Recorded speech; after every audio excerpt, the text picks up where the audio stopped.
ইরানের মাটির গভীরে অবস্থিত একটি সুরক্ষিত বাংকারে বিপুল পরিমাণ ড্রোন বা চালকবিহীন যুদ্ধ বিমানের মজুদ থাকার দাবি করেছে দেশটির রাষ্ট্রীয় গণমাধ্যম। সোমবার সংবাদ সংস্থা ফার্স নিউজ এজেন্সি এই চাঞ্চল্যকর ভিডিওটি প্রকাশ করে। ফার্স নিউজ প্রকাশিত ফুটেজে দেখা যায় একটি বিশাল আন্ডারগ্রাউন্ড টানেলে সারি সারি ড্রোন রকেট লঞ্চারের ওপর বসানো রয়েছে। বাংকারের দেয়ালগুলো ইরানের জাতীয় পতাকা এবং সম্প্রতি প্রয়াত দেশটির সর্বোচ্চ নেতা আয়াতুল্লাহ আলী খামেনির ছবিতে সাজানো। ভিডিওতে ড্রোনের এই বিশাল সম্ভারকে ইরানের সামরিক শক্তির অন্যতম স্তম্ভ হিসেবে তুলে ধরা হয়েছে।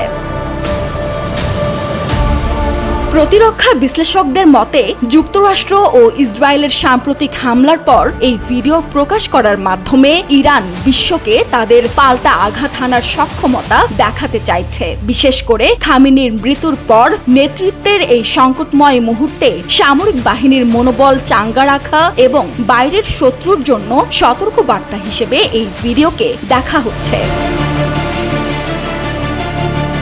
বাংকারটি ঠিক কোথায় অবস্থিত তা নিরাপত্তার স্বার্থে প্রকাশ করা হয়নি, তবে ধারণা করা হচ্ছে এটি ইরানের এমন কোনো পাহাড়ি অঞ্চলে অবস্থিত যেখানে প্রচলিত বিমান হামলা চালানো অত্যন্ত কঠিন।